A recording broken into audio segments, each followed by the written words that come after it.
Itu keinginan kita sama-sama. Para peserta webinar seluruh Indonesia, hal-hal yang seperti ini penting sebagai pencerahan kepada kita pendidikan hukum seperti ini. Sesuai dengan judul yang diminta itu adalah mempersiasi putusan Hakim PN Jakarta Pusat, yaitu Pak Wahyu Iman Santoso, ya, Jakarta Selatan, maaf. Ya, udah itu terus terang, ya para narasumber ini kita yang ada di sini, ya mungkin sepakat semuanya mengangkat kasus ini, mengacungkan jempol tentunya. Ya, kalaupun ada mungkin orang di luar sana, mungkin ada yang tidak sepakat, itu mungkin berapa persen saja.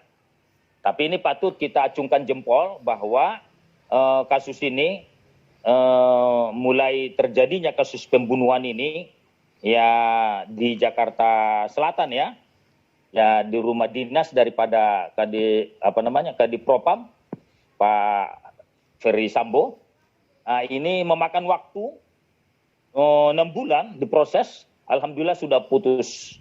Ini saya terus terang secara pribadi sebagai praktisi, sebagai advokat, petinggi Kadin dan Pradi, mengapresiasi sekali putusan ini.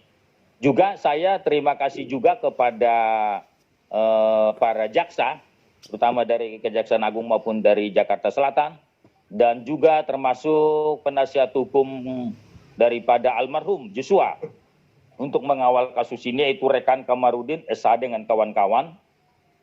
Juga termasuk juga kuasa hukum atau penasihat hukum, yaitu rekan Roni Lafaisi, kuasa hukum daripada atau penasihat hukum daripada Brade. Dan juga tentu kita hormati juga penasihat hukum dari terdakwa itu sendiri yang 5 itu.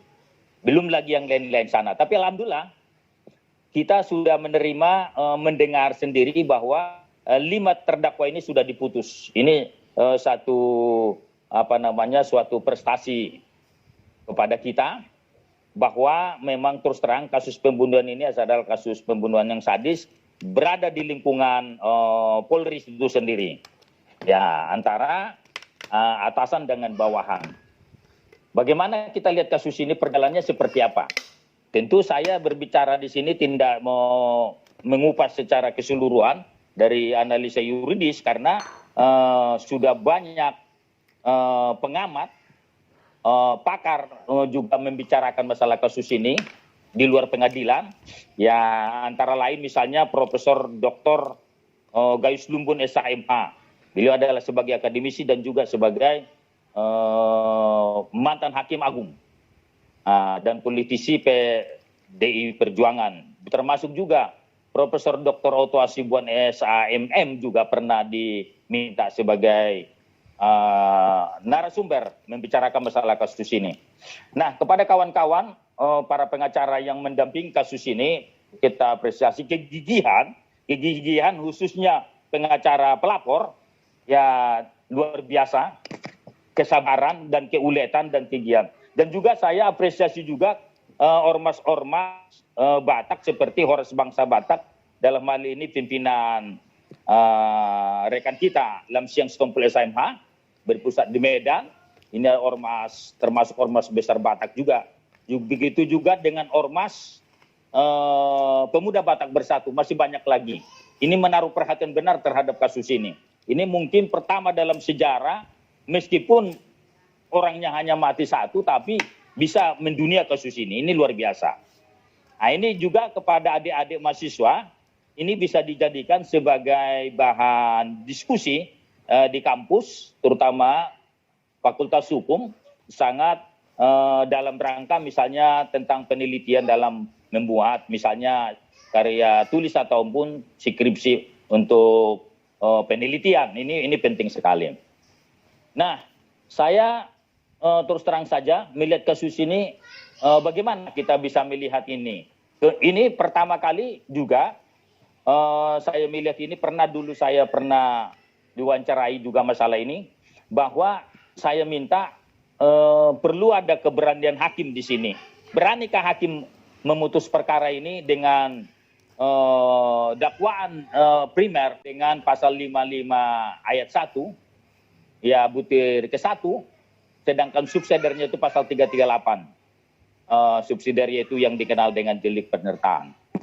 Karena kasus ini adalah satu perbuatan pidana melibatkan banyak orang. Tentu masing-masing pihak berperan. Siapa yang melakukan? Misalnya Nedel Neming ini ada menyuruh melakukan. Berarti kalau menyuruh melakukan, berarti ada otak yang melakukan, otak intelektualnya. Ya, tentu kita bisa lihat di dalam kasus ini. Lantas siapa yang disuruh melakukan dan sebagainya, untuk melakukan membunuh dan sebagainya. Sebagaimana kita lihat cerita-cerita maupun di media maupun di televisi, luar biasa karena ini memang ditayangkan. Bermula pertama kali kasus ini mulai dari Magelang, seperti apa iring-iringan kasus ini sampai itu ke Duren 3 di perumahan dinas beliau. Ini luar biasa. Bagaimana terjadi penembakan juga dan sebagainya. Saya juga mendengar juga cerita nota pembelaan daripada 5 orang ini lewat media. Ini masing-masing mereka menceritakan namanya apa yang mereka alami yang sebenarnya.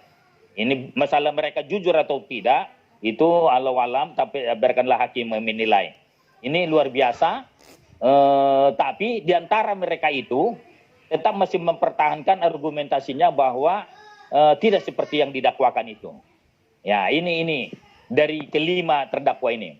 Bisa kita lihat, pertama tadinya adalah jaksa menuntut Ferry Sambo itu adalah seumur hidup. Ternyata hakim berpendapat lain, divonis hukuman mati.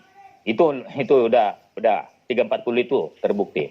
Lantas bagaimana dengan Cendrawati itu sendiri, istrinya adalah tadinya dituntut sama jaksa 8 tahun, akhirnya naik menjadi 20 tahun. Ini luar biasa perbandingannya. Nah, begitu juga dengan misalnya Kuat Maruf, dituntut pada waktu itu 8 tahun, akhirnya menjadi 15 tahun. Nah, begitu juga dengan Rizal ya, Ricky Rizal, dituntut dia adalah 8 tahun menjadi 13 tahun. Nah, sedangkan yang terakhir tadi yaitu adalah Baradae sendiri yang dituntut adalah 12 tahun. Nah, akhirnya divonis sama hakim 1 tahun 6 bulan. Kenapa? Yang menggembirakan bagi kita, mungkin yang lainnya kita mungkin setuju, pro dan kontra, tapi beda halnya dengan siapa ini namanya Baradae. Ya, hukumannya terlalu ringan pada waktu saat itu sejak diputus.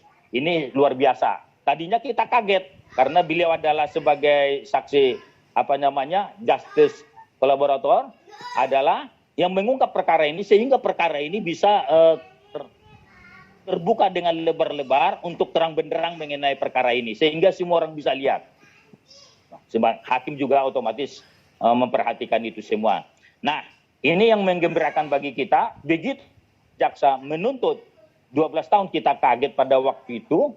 Ya, tapi akhirnya hakim mendengar itu. Mendengar juga suara-suara dari masyarakat.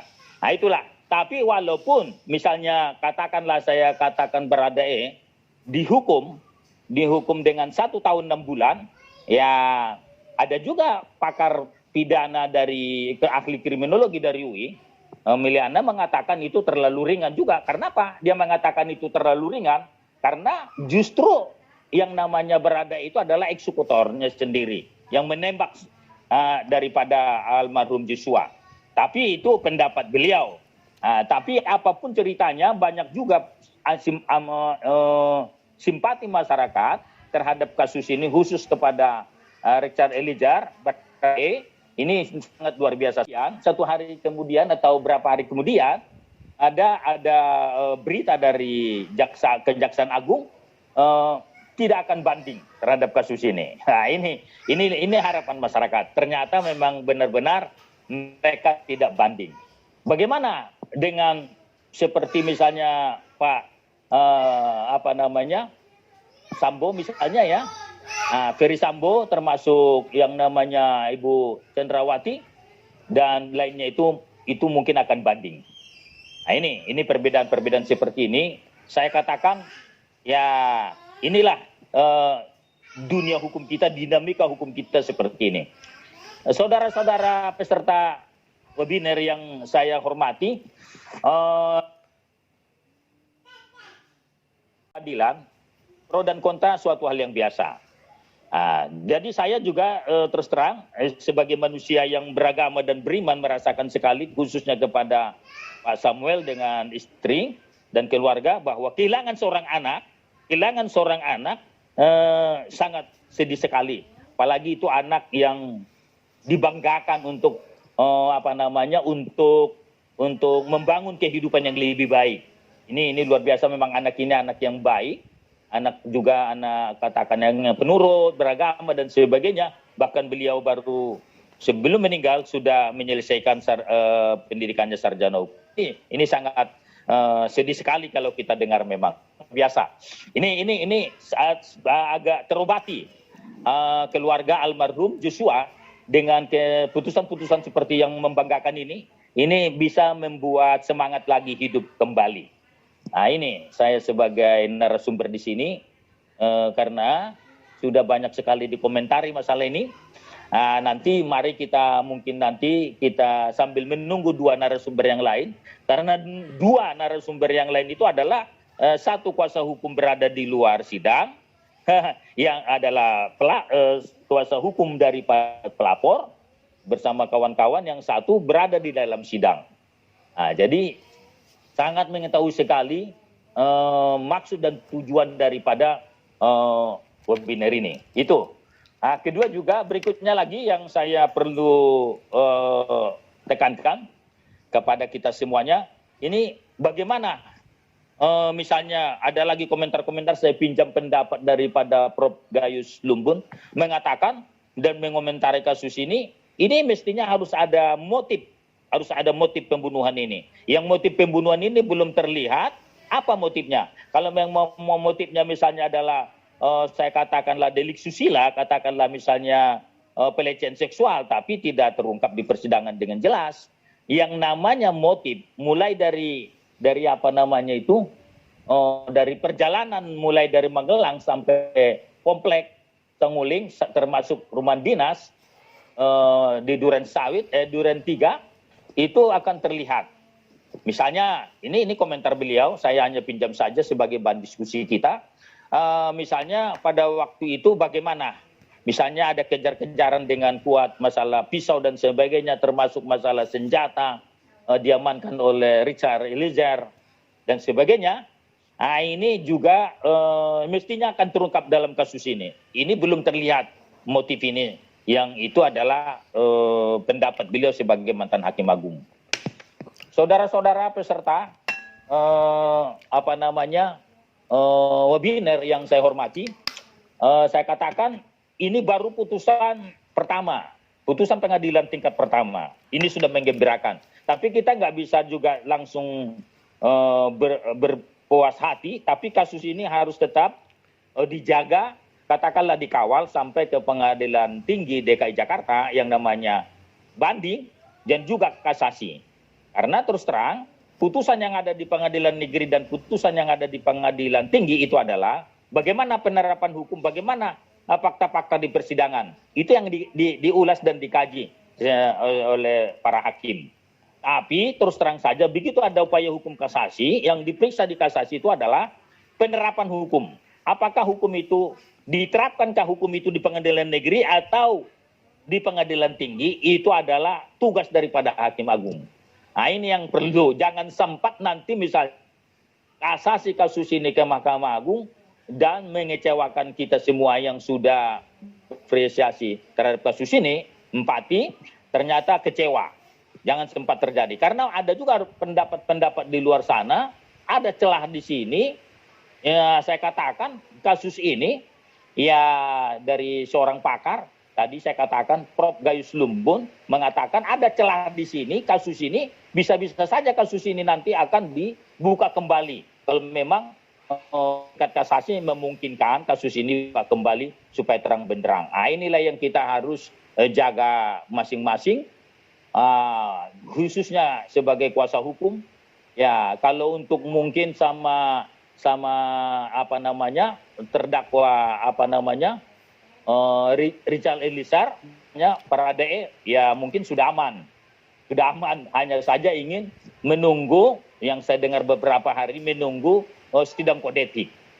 Nah, menunggu sidang kode etik nanti apakah beliau itu apakah saudara berade misalnya dia tidak dihukum kode etik atau dan bagaimana itu kembali kepada putusan daripada sidang kode etik. Kalau misalnya saya katakanlah misalnya sidang mungkin bisa beliau akan kembali dinas sebagai anggota Polri. Ini bisa. Nah, ini luar biasa juga ya, pertama juga dalam sejarah ya di tubuh kepolisian. Tapi mungkin ya banyak juga saya perhatikan ya komentar-komentar atau keinginan-keinginan daripada rekan kita Kamarudin, bukan hanya masalah itu saja.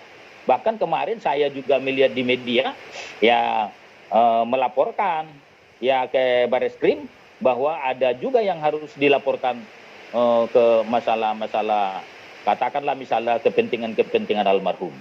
Ini yang harus diperjuangkan dari kuasa hukum. Nah, ini menurut saya seperti ini. Ini lebih hidup lagi ya bisa kita diskusikan di siang hari ini karena ini saya sepatutnya mengajak untuk membuka pikiran kita karena kita bagaimanapun akan cinta kepada kebenaran dan keadilan. Menjadikan hukum ini sebagai panglima bukan kekuasaan. Saya rasa sebagai ulasan atau pengantar dari apa namanya buat pikiran saya untuk sementara saya ini kembalikan kepada moderator yang telah bersusah payah mengungkapkan kasus ini, mengawal dari awal sampai sekarang ini tetap semangat. Ini luar biasa sebagai advokat yang sudah berpraktek 15 tahun, saya sendiri adalah sudah 30 tahun. Saya terus terang sangat setuju sekali ada seorang advokat yang berani menyatakan itu benar dan salah ya tetap salah begitu. Tapi ini terus terang kasus seperti ini saya apresiasi kepada majelis hakim, kasus ini tetap harus kita kawal sampai tingkat banding dan kasasi bahkan PK. Kita nggak tahu yang namanya beracara seperti apa, putusannya nanti seperti apa kan kita lihat. Nah itu mudah-mudahan apa yang diinginkan oleh keluarga bersama pengacaranya rekan Kamarudin Simanjuntak SH, mudah-mudahan tercapai. Nah ini harapan kita seperti itu. Nah terus terang sebenarnya bagaimana sih yang lebih besar lagi kita harapkan ada penegakan hukum yang baik. Saya umpamakan misalnya ibarat sapu dengan lantai. Kalau sapunya itulah adalah misalnya saya katakan itu adalah aparat penegak hukumnya, aparat penegak hukum yang saya maksud di sini adalah polisi, jaksa dan hakim dan advokat, bahkan lembaga pemasyarakatan. Ini harus bersih sapunya dulu. Lantas lantainya itu adalah masyarakat. Jadi kalau sapunya saja kotor, misalnya saya katakan itu tadi mulai dari kepolisian dan sebagainya, termasuk jaksa dan hakim, termasuk advokat dan lembaga pemasyarakatan kotor, mau tidak mau lantainya, masyarakat itu pun saya umpamakan seperti lantai itu akan kotor. Jadi sapunya dulu harus bersih, baru lantainya harus kita bersihkan. Itu harapan saya. Mudah-mudahan ya harapan kita semuanya, kalau masalah mati dan sebagainya, hampir setiap hari orang mati. Tapi ini luar biasa kasus ini luar biasa mendunia. Itu harapan saya. Jadi ini juga kepada kita semuanya, masyarakat, ya harus mengawal kasus ini, harus benar-benar kita kawal. Bisakah, beranikah hakim tinggi tetap menguatkan putusan pengadilan negeri ini, begitu juga di tingkat kasasi. Itu harapan saya. Terima kasih.